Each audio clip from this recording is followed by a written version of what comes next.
এমন কি হলো যে তুই ওকে ছেড়ে দিলি? দেখ আমাদের বাড়ি থেকে এসছে। আঙ্কেল ভালো আছে? মা তুমি তো অনেক বড় হয়ে গেছো, আমার ছেলের সঙ্গে তোমাকে খুব মানাবে। আঙ্কেল আপনারা কথা বলে, আমি আসছি।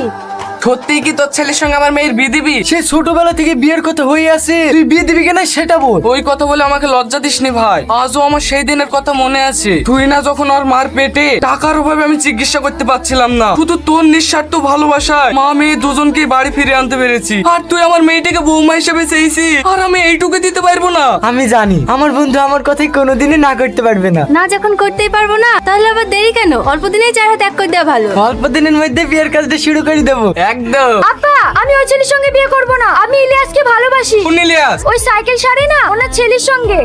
আমার মেয়ে হয়ে একটা সামান্য সাইকেল মিস্ত্রি ছেলের সঙ্গে ভালোবাসা, এটা আমি জীবনে মেনে নিলাম না। আমি যাকে ছোটবেলায় কথা দিয়েছি তার সঙ্গে তোকে বিয়ে করতে হবে। আমি ওকে ছাড়া আর কাউকে বিয়ে করব না। দুদিনের ভালোবাসার জন্য আমার মুখের উপরে এত বড় কথা বলতে পারলে? আমি তো 18 বছর কোলে পিঠে করে মানুষ করেছি, তার কোনো মূল্য দেবে না। তুমি জানো না, আজকালকার ভালোবাসা বাপ মায়ের ভালোবাসাকেও হার মানিয়ে দেয়। আমি হার মানবো না। বন্ধুকে যখন কথা দিয়েছি, বন্ধুর কথা যদি না রাখতে পারি, আমার এই জীবনই রাখবো না। ওগো, তুমি পাগলামি করো না। তুই না, তুই তোর আপাকে বাঁচা, আর আপা মরে যাবে।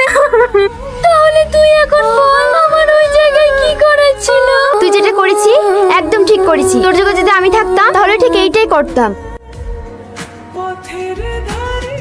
আব্বা আমাদেরকে ছেড়ে তুমি চলে গেলে, এখন আমরা কি নিয়ে থাকবো আব্বা? আমাদেরকে ক্ষমা করে দিও। ইলিয়াস, আমি তোমাকে ধোঁকা দিতে চাইনি গো। আমি তোমাকে অনেক ভালোবাসি।